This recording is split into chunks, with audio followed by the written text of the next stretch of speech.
Hi everyone. ఇంతకుముందు మనం మిగిలిన 2 క్లాసుల్లో డేటా సైన్స్ ఏమీ లేకుండా పైథాన్ ఏమి ఇన్స్టాల్ చేయొద్దు, విఎస్ కోడ్ ఇన్స్టాల్ చేయొద్దు, జస్ట్ క్రోమ్ బ్రౌజర్ వాడి నీ ల్యాప్టాప్లో నువ్వేమి ఇన్స్టాల్ చేయకుండా మనం 2 మోడల్స్ బిల్డ్ చేసాం. ఇప్పుడు మనం 3వ మోడల్ బిల్డ్ చేయబోతున్నాం. అగైన్ ఒక 10 సెకండ్స్ ఇంట్రడక్షన్ స్పెండ్ చేస్తాను. డేటా సైన్స్ అంటే జాతకం చెప్పడం, అంతకుమించి ఏం లేదు. జాతకం చెప్పాలి అంటే సేమ్ హారోస్కోప్లో కనుక మన చేతిరేఖలు చూసి జాతకం చెప్తారు చూసారా, అది ఎలా చెప్తారంటే మనకంటే ముందు పుట్టిన జనాలనే వాళ్ళ హస్తరేఖలు చదివి వాళ్ళు ఎలా ఉన్నారో చూసి నేర్చుకున్నారు, మోడల్ని ట్రైన్ చేసుకున్నారు బ్రెయిన్లో. దాని తర్వాత మనల్ని మన చేయి చూసినప్పుడు వాడికి అలా జరిగింది, సో వీడికి ఇంచుమించు అలానే జరిగిందని జాతకం చెప్తారు. ఇన్ ద సేమ్ వే మనకి okay in the same way మనకు కూడా డేటా సైన్స్లో కూడా పాత డేటాను వాడి దాన్ని అర్థం చేసుకొని కొత్త డేటా వచ్చినప్పుడు ప్రిడిక్షన్ చేస్తాము. ఓకే, ఇంతకుముందు నేను చెప్పాను డేటా సైన్స్లో 2 రకాల జాతకాలు చెప్తాము. ఒకటి నెంబర్ జాతకం, ఒకటి అవునా కాదా అనే జాతకం. నెంబర్ జాతకం అంటే నెక్స్ట్ క్వార్టర్లో ఎంత సేల్ అయ్యిద్ది, నెక్స్ట్ ఇయర్లో ఎంతమంది కొత్త కస్టమర్లు మనం ఎక్వైర్ చేస్తాము అనేవి. రెండోది ఏంటంటే వీడికి క్యాన్సర్ ఉందా లేదా, క్యాన్సర్ వస్తుందా లేదా, లేకపోతే వీడు బెట్టి గెలుస్తాడా లేదా, స్టాక్ మార్కెట్ కిందకి వెళ్ళిద్దా పైకి వెళ్ళిద్దా, ఈ స్టూడెంట్ పాస్ అవుతాడా లేదా అనేది చూస్తాం కదా. అప్పుడు మేము 2 రకాలు చెప్పాను. నెంబర్ని మనం గెస్ చేసేటప్పుడు దాన్ని రిగ్రెషన్ ప్రాబ్లం అని, అవునా కాదా, ఓడిపోతాడా గెలుస్తాడా, కిందకి వెళ్ళిద్దా పైకి వెళ్ళిద్దా అనే వాటిని క్లాసిఫికేషన్ అనే ప్రాబ్లం అని చెప్పాము. సో అంతకుముందు రిగ్రెషన్ ప్రాబ్లంకి, నెంబర్ గేమ్ ప్రాబ్లంకి లీనియర్ రిగ్రెషన్ అనేది ఆల్గరిథం వాడాము. క్లాసిఫికేషన్ అనే ప్రాబ్లంకి మనం లాజిస్టిక్ రిగ్రెషన్ వాడాము. అవి 2 కూడా చాలా బేసిక్ ఆల్గరిథమ్స్, మీకు కొంచెం అవగాహన రావడానికి అది చెప్పాను. ఇప్పుడు దానికంటే ఒక స్టెప్ ఎక్కువ ఈ ఆల్గరిథం పేరు డెసిషన్ ట్రీ. ఓకే, ఈ డెసిషన్ ట్రీ ఒక ఆల్గరిథం ఉంది. ఇక్కడ కూడా నేను ముందే ఇంట్యూషన్కి వెళ్ళను. నా ఆబ్జెక్టివ్ ఏంటంటే తక్కువ టైంలో మీకు ఆ భయం, కోడింగ్ అనే భయం మీకు పోవాలి. మీకు అసలు ఏం రాకపోయినా నీకు గూగుల్ క్రోమ్లోకి వచ్చి youtube.com అని కొట్టడం వస్తే చాలు. ఓకే, ఇలాంటి లింక్ పైన లింక్ ఇచ్చాను కదా, collab.research.google.com అని, దీనికి వెళ్ళి ఈ లింక్ని ఇస్తాను మీకు డిస్క్రిప్షన్లో. దాని మీద టైప్ చేస్తే మీకు వర్క్ బుక్ వస్తే రన్ చేసుకోవచ్చు మీరు. ఓకే, ఇప్పటికి ఉపద్ఘాతం ఎక్కువైంది. Next go to the demo. Okay, so డేటాను లోడ్ చేశాను.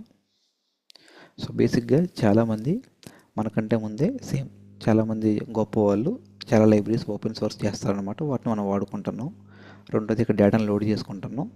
అవర్స్ ఆఫ్ స్టడీడు, స్టూడెంట్ పాస్ అయిందా ఫెయిల్ అయిందా. ఒకటి 1 అవర్ చదివితే వీడి ఇక్కడ ఈ కాలంలో 1 ఉంటే పాస్, 0 ఉంటే ఫెయిల్, అలా అర్థం చేసుకోండి దీన్ని. సరేనా? ఓకే, ఇప్పుడు హార్ స్టడీడ్ పాస్ ఫెయిల్ అని వచ్చేసింది.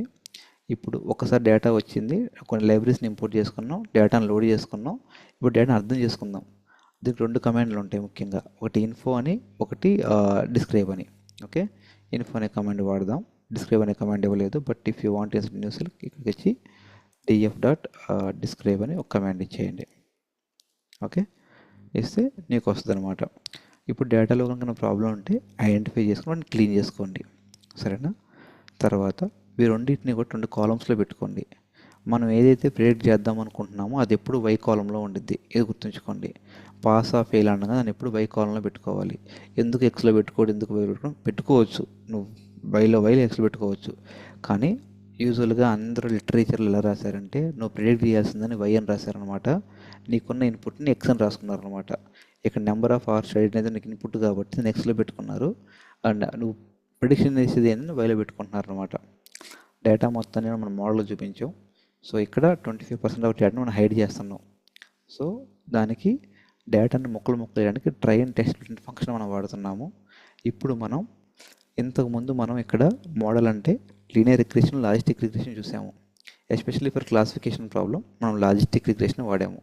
ఇక్కడ డెసిషన్ ట్రీ క్లాసిఫైయర్ అనేది డెసిషన్ ట్రీ క్లాసిఫైయర్ అనే ఆల్గరిథం వాడుతున్నాము. సరేనా? ఇది వాడి ఇక్కడ క్రైటీరియన్ జీని అని, మ్యాక్స్ డెప్త్ 3 అని, ర్యాండమ్ స్టేట్ ఫాల్ట్ అని కొన్ని వేరియబుల్స్ ఉన్నాయి. ఇవి ఇప్పుడే మనం వద్దు, ఇది జస్ట్ యాజ్ ఇది తీసుకోండి, మీకు ఏది కావాలంటే పెట్టుకోండి, ప్రస్తుతానికి ఏం ఫరక్ పడదు. వీటిని హైపర్ పారామీటర్స్ అంటారు. మోడల్ పర్ఫార్మెన్స్ పెంచుకోవడానికి దీన్ని హైపర్ పారామీటర్ ట్యూనింగ్ అంటారు. చిన్నప్పుడు రేడియోలో ఇలా గుండ్రంగా తిప్పితే ట్యూన్ చేయడం అంటారు చూసారా, అలాంటి కాన్సెప్ట్ ఇక్కడ కూడా ఉంటుంది. But let us not go there, it's too advanced concept అది. బట్ మోడల్ని ట్రైన్ చేయండి. సో ఇది చాలా చిన్నది కాబట్టి చిన్న డేటా మోడల్ వెంటనే ట్రైన్ అయిపోయింది. ఇప్పుడు ఇప్పుడు ఇంతవరకు కూడా మీకు మనం training accuracy, testing accuracy focus చేయాలి ఇంత ప్రీవియస్ సెషన్లో. ఇప్పుడు స్లోగా 2 రకాలు ఉంటాయి, ట్రైనింగ్ ఎక్యురసీ అంత, టెస్టింగ్ ఎక్యురసీ అని చెప్పి 2 ఉంటాయి అన్నమాట. నీ మోడల్ ఆల్రెడీ చూసిన డేటా మీద దేని మీద ట్రైన్ అయిందో దాని గురించి క్వశ్చన్ అడిగామనుకోండి, అది ఎంతవరకు కరెక్ట్గా చెప్తుంది. దానికి తెలియని క్వశ్చన్ అడిగితే ఎంతవరకు కరెక్ట్గా చెప్తుందని రెండు కాన్సెప్ట్లు ఉంటాయి. దాన్నే ట్రైనింగ్ ఎక్యురసీ, టెస్టింగ్ ఎక్యురసీ అంటారు. ట్రైన్ ఎక్యురసీ ఎంత అంటే మన మోడల్ 100%. ఓకే, అది ఆల్రెడీ చూసేసిన డేటా మొత్తాన్ని ఇప్పుడు ఏదైనా కరెక్ట్గా చెప్పిద్ది. టెస్టింగ్ దానికి కొంచెం ట్రైన్ అయ్యేటప్పుడు మనం చూపించలేదు, 25% డేటా మనం చూపించకుండా మనం ట్రైన్ చేసాం. దాని మీద అడిగితే దాని మీద కూడా 100% చెప్తుంది. ఓకే, రియల్ టైంలో ఇలా ఉండవు. ఇది complete case of over fitting అనమాట. బట్ థియరిటికల్గా ఇది పాసిబుల్. ఓకేనా, ఇప్పుడు మనం రిగ్రెషన్ ప్రాబ్లం అయితే R2 స్కోర్ అని ఇప్పుడు సపోజ్ మనం ఒక మోడల్ని బిల్డ్ చేసి క్లయింట్ కాడికి ఇస్తాం. వాడు ఫస్ట్ అడిగే క్వశ్చన్ ఏంటంటే, అరే తమ్ముడు నువ్వు మోడల్ బిల్డ్ చేసి నాకు ఇచ్చినావు కదా, ఎంతవరకు ఇది పని చేస్తుంది, ఎంతవరకు ఇది కరెక్ట్గా ప్రిడిక్షన్ చేస్తుంది. ఈ జాతకం ఎప్పుడు కూడా ఎవడు 100% చెప్పలేడు, కొంచెం అటుగా ఇటుగా ఉంటుంది. సో ఎంతవరకు నువ్వు కరెక్ట్గా ఉండి చూసుకోవాలన్నమాట. క్లయింట్ కూడా మన ఇదే క్వశ్చన్ అడుగుతాడు, ఎంతవరకు నువ్వు కరెక్ట్గా చెప్పగలుగుతారా భయ్య అని. దానికి మట్టుకు నువ్వు సమాధానం చెప్పుకోవాలా. దానికి కొన్ని పారామీటర్స్ ఉంటాయి. క్లాసిఫికేషన్ ప్రాబ్లంకి దానికి accuracy, precision, recall, F1 score 4 ఉంటాయి. ఇది ChatGPTలో అడగండి మీకు వచ్చేస్తుంది. But fine. సో దాన్ని ఈ 4ని ఒకే దగ్గర పెడితే ఎక్యురసీని, ప్రెసిషన్ని, రీకాల్ని, F1 స్కోర్ని, ఈ 4ని ఒకే దగ్గర పెడితే దాన్నే కన్ఫ్యూజన్ మ్యాట్రిక్స్ అంటారు. ఓకే, ఇది కూడా ఒక important interview question. Evaluation metrics client కూడా ఏదైతే అడుగుతాడో, నీకే ఒక కంపెనీ ఉండి నువ్వే ఒక కన్సల్టింగ్ కంపెనీనో లేకపోతే ఎంప్లాయీని పెట్టుకున్న మోడల్ని బిల్డ్ చేయడం, మనం ఏమడుగుతూ, అరే తమ్ముడు బిల్డ్ చేసినావు కదా ఎంతవరకు పని చేస్తావు చెప్పరా భయ్య అంటావు. ఇలాంటి క్వశ్చన్ ఇంటర్వ్యూలో అడుగుతారు అనమాట. వాట్ ఆర్ ఎవాల్యుయేషన్ మెట్రిక్స్ అంటే మరి క్లాసిఫికేషన్ ప్రాబ్లం అంటే నువ్వు చెప్పాలి. ఓకే, ఇప్పుడు ప్రిడిక్షన్ చేద్దాం. మోడల్ బిల్డ్ అయింది, మనకు చెప్తున్నాం అరే మా మోడల్ 100% పర్ఫెక్ట్ రా, తోపురా, తురుమురా అని చెప్తున్నాం మనం. వాడు వచ్చి నేను టెస్ట్ చేస్తావు అని చెప్పి నెంబర్ మారుతాడు. ఏది ఇన్పుట్లో 4 or 5 పెట్టుకున్నాడు. ఇక్కడ పెట్టుకొని ఇటు పాస్ ఆఫ్ ఫెయిల్ అంటే స్టూడెంట్ will పాస్ అని వచ్చింది ఇక్కడ. ఓకే, ఈ డెసిషన్ ట్రీని విజువలైజ్ చేస్తే ఎలా ఉంటుంది అంటే ఇలా ఉంటుంది అనమాట. ఓకే, ఇది ఇప్పుడే వద్దు, advanced concept. Decision tree visualisation ఇప్పుడే వద్దు. బట్ ఓవరాల్గా ఏంటంటే ఇలాంటి డెసిషన్ ట్రీని చూస్తే ఇలా ఉంటుంది అనమాట. So again I will go again one more time. So మనం ఇప్పుడు ఏం చేస్తున్నామంటే స్టూడెంట్ పాస్ అవుతాడా ఫెయిల్ అవుతాడా ప్రాబ్లం ఉంది. దాన్ని క్లాసిఫికేషన్ ప్రాబ్లం అంటారు. ఆబ్వియస్లీ ఇది ఎస్ ఆర్ నో కాబట్టి, పాస్ ఆ ఫెయిల్ కాబట్టి. సో అంతకుముందు క్లాస్లో మనం లాజిస్టిక్ రిగ్రెషన్ వాడాము. ఇప్పుడు దానికంటే ఒక అడ్వాన్స్డ్ ఆల్గరిథం. లాజిస్టిక్ రిగ్రెషన్లో కొన్ని ప్రాబ్లమ్స్ ఉన్నాయి, దాన్ని ఓవర్కమ్ చేయడానికి ఒక advanced algorithm decision tree classifier. Decision ట్రీలో రిగ్రెషన్ ఉంటుంది, క్లాసిఫైయర్ కూడా ఉంటుంది. మనం క్లాసిఫైయర్ వాడాము. డెసిషన్ ట్రీ క్లాసిఫైయర్ వాడి మనం ఈ ప్రాబ్లమ్ సాల్వ్ చేసాము. సో వాడు ఎన్ని అవర్స్ చదివిండు, పాస్ అయిందా ఫెయిల్ అయ్యింది కాలమ్స్లో ఉన్నాయి. డేటాను లోడ్ చేసుకున్నాం. దాని తర్వాత డేటాను అర్థం చేసుకున్నాం. ఇన్ఫో వాడి, డిస్క్రైబ్ వాడి, దాని తర్వాత డేటాను క్లీన్ చేసుకున్నాం. లెటర్ క్లీన్ ఏం చేయలేదు, క్లీన్ చేయడానికి ఏమైనా ఉన్నాయి చెక్ చేసుకున్నాం అంతే ఇక్కడ. ఓకే, దాని తర్వాత X అనే వేరియబుల్, VR అనే వేరియబుల్ 2 కాలమ్స్ని పెట్టుకున్నాం. డేటాను ముక్కలు చేసుకున్నాం.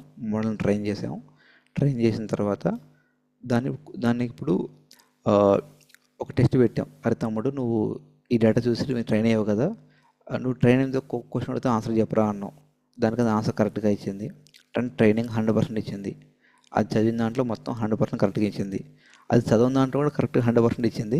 బట్ రియల్ టైంలో ఇలా ఉండదు. ఇది జస్ట్ ఎగ్జాంపుల్ కాబట్టి అలా పనిచేస్తుంది.